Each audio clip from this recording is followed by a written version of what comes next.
Hola, hoy vamos a meternos de lleno con una figura central y a veces un poco misteriosa en la teología cristiana, el Espíritu Santo. Así es. Y para eso tenemos extractos de un texto bastante interesante, Neumatología, persona y obra del Espíritu Santo. Exacto. La idea es tratar de entender bien, desde la perspectiva de esta fuente, claro, quién es y qué hace exactamente el Espíritu Santo. Ujú. Se trata, bueno, según dice este material, de la tercera persona de la Trinidad, una figura clave sin duda. Vamos a ver cómo la describe la fuente y qué funciones le asigna. Perfecto. Pues una de las primeras cosas que plantea el texto, y que es fundamental, es si hablamos de, no sé, una especie de energía divina, una fuerza impersonal, o si es algo más. Empecemos por ahí, ¿te parece? Me parece muy bien. Y fíjate que la fuente es bastante enfática en esto. Sostiene con mucha firmeza que el Espíritu Santo es una persona divina. No es simplemente una fuerza o un poder así abstracto. Vale, una afirmación fuerte. ¿Y eso en qué se basa según el texto?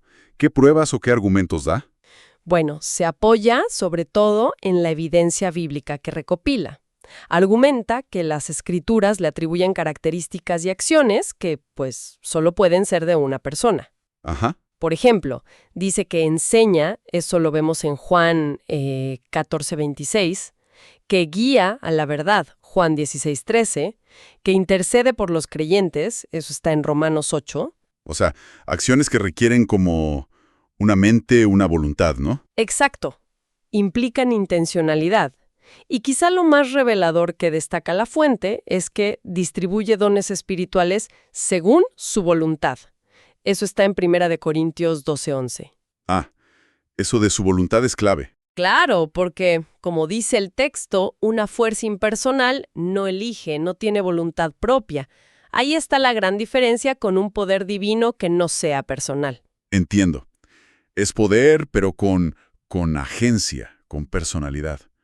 Y el texto también habla de interacciones que parecen confirmar esto, ¿verdad? Sí, correcto. El material subraya que se le puede mentir al Espíritu Santo. Cita el caso de Ananías y Zafira en Hechos 5. ¿Te acuerdas? Uf, sí, un episodio fuerte. Y también dice que se le puede contristar, o sea, entristecer. Es una advertencia de Efesios 4:30. Y bueno, estas son interacciones muy personales, relacionales, incluso emocionales, que serían imposibles con una simple fuerza según la fuente. Tiene sentido. Y Jesús mismo, ¿cómo habla de él? El texto menciona mucho eso de consolador o paráclito. Justamente, esa palabra aparece en Juan 14:26 y 16:7.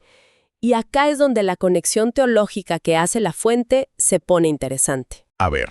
Al usar ese término paráclito, que significa alguien que ayuda, que defiende, que consuela, y al decir que es enviado por el Padre en nombre del Hijo, Jesús está estableciendo, según interpreta el texto, una relación súper íntima y personal dentro de la misma divinidad. O sea que no es una figura ahí suelta, aislada. No, para nada.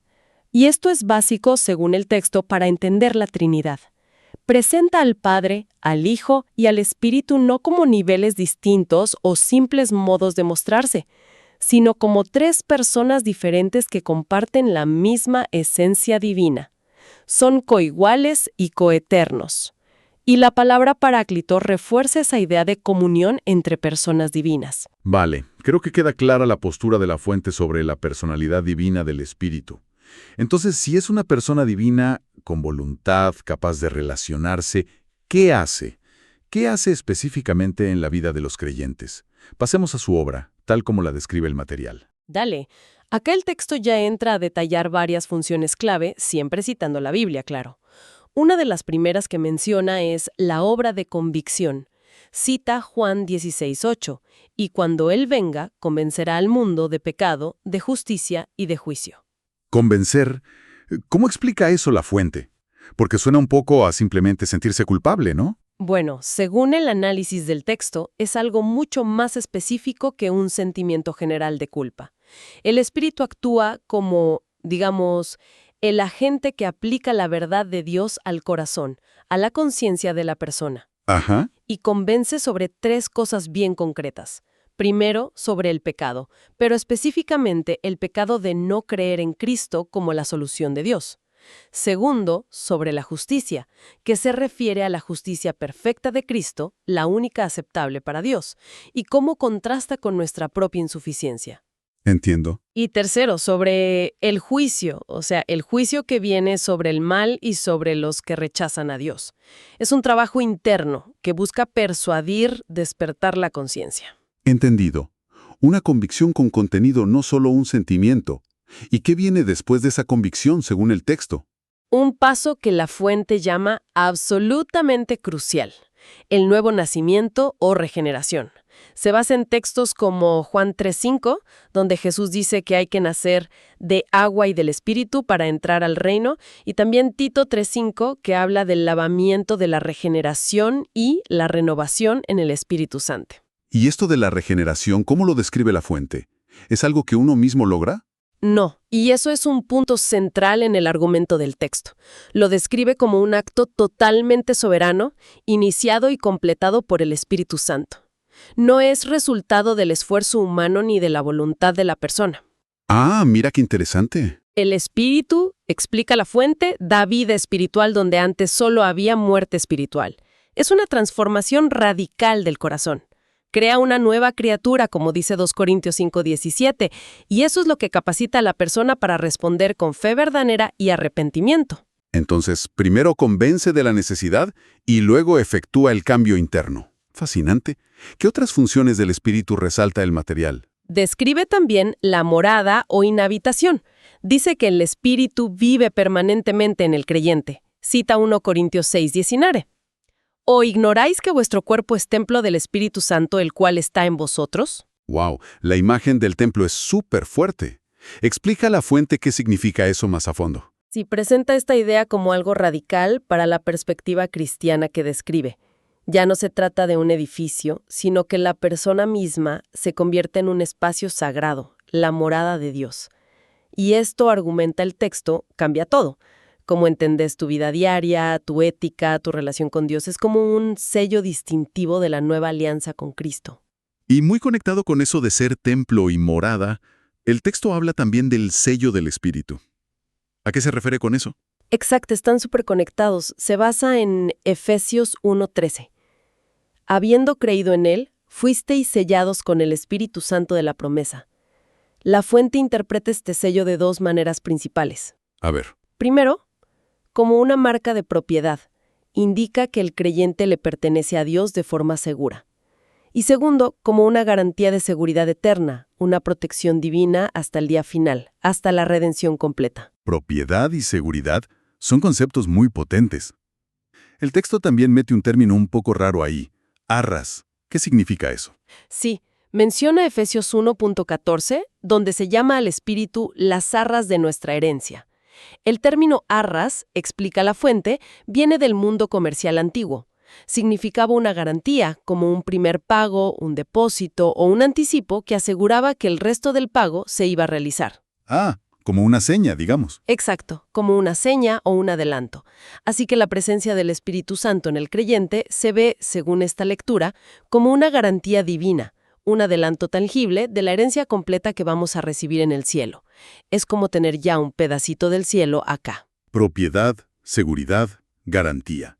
La verdad que es una visión muy sólida de la relación del creyente con Dios a través del Espíritu. ¿Queda alguna otra función principal que destaque la fuente? Sí, una última función esencial que detalla es la de guiar a toda verdad. Se basa en Juan 16:13. Cuando venga el Espíritu de verdad, Él los guiará a toda la verdad. Y la explicación que da la fuente tiene como dos partes, que van juntas. ¿Cuáles serían? Por un lado, afirma que el Espíritu Santo fue quien inspiró originalmente a los que escribieron la Biblia. Menciona 2 Pedro 1:21. O sea, Él está en el origen de la revelación escrita. Ajá. Y por otro lado, de forma continua, Él ilumina la mente del creyente para que pueda entender y aplicar esa verdad de la Biblia en su vida. Antes dijimos que el Espíritu enseña. Bueno, acá se ve cómo, abriendo el entendimiento a la palabra que Él mismo inspiró. Y esta guía, concluye la fuente, es fundamental para la santificación, o sea, para crecer en la vida cristiana, y para poder dar un testimonio fiel. Muy interesante. Desde la convicción y la regeneración, pasando por la presencia constante y la seguridad, hasta la guía en la verdad a través de las Escrituras. Queda claro que, según este material, el Espíritu tiene un papel súper activo y con muchas facetas en la experiencia cristiana que describe. Ahora, este entendimiento tan detallado no surgió así de la nada, ¿verdad? El texto también cuenta un poco cómo se desarrolló esta doctrina en la historia. Efectivamente. La fuente dedica una parte a mostrar que la neumatología, como doctrina, tuvo una evolución histórica, muchas veces como respuesta a debates y, bueno, a herejías también. Destaca algunas figuras y momentos clave. Primero menciona a los padres capadocios, en el siglo IV, Basilio de Cesarea, Gregorio de Nisa y Gregorio Nacianceno. ¿Y cuál fue su gran aporte? Según el texto, ¿qué defendieron? Su contribución crucial, como la presenta la fuente, fue defender y explicar teológicamente la plena divinidad y la personalidad del Espíritu Santo. Esto era vital frente a ideas que se consideraban heréticas, en su tiempo, como el arrianismo, que negaba que Cristo fuera plenamente Dios, y por lo tanto tampoco el Espíritu, y sobre todo el macedonismo, que atacaba directamente la divinidad del Espíritu, diciendo que era una criatura o una fuerza inferior. ¿O se estaban definiendo lo básico de la fe? Totalmente. El texto subraya que su trabajo fue clave para lo que se afirmó después en el Concilio de Constantinopla en el año 381 después de Cristo.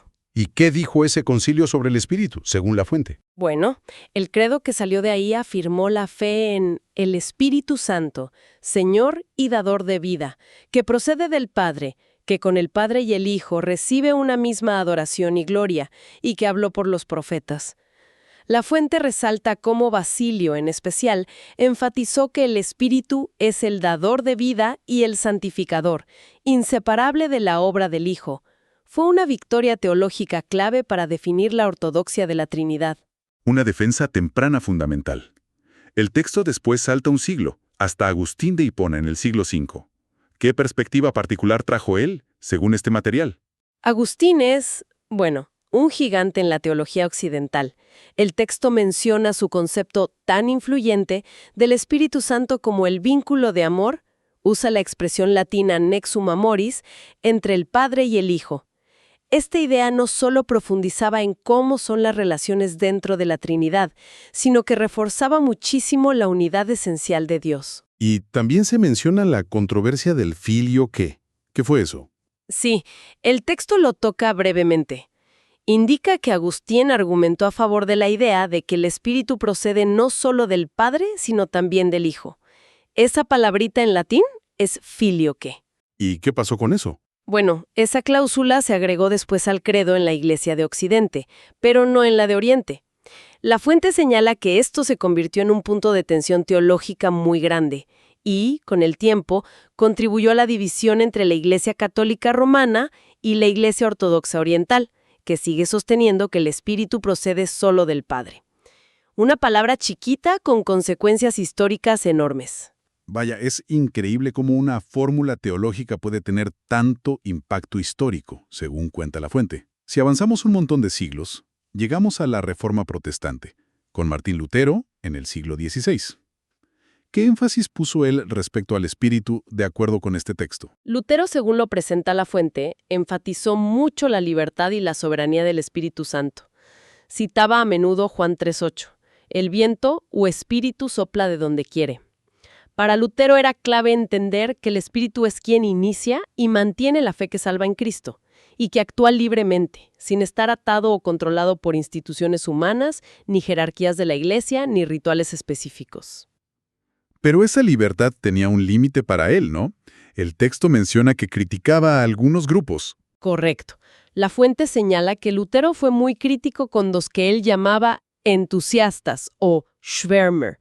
Eran grupos que, según él, decían tener revelaciones directas y experiencias medio extáticas del Espíritu, pero separadas o incluso en contra de la palabra escrita de Dios, la Biblia. Para Lutero, aunque la fe era un regalo directo y soberano del Espíritu, esta obra siempre estaba conectada y venía a través de la palabra. Espíritu y palabra iban juntos, inseparables. Libertad soberana, pero anclada en la Escritura. Un matiz importante. Y finalmente, el texto llega a la teología contemporánea. ¿Qué corrientes o enfoques destaca ahí?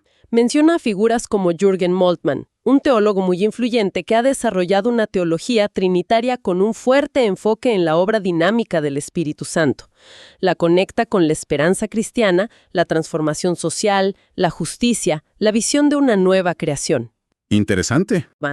El impacto del movimiento ecuménico y, de forma muy destacada, el resurgimiento del interés en el espíritu a través de los movimientos carismático y pentecostal en el siglo XX y ahora en el XXI.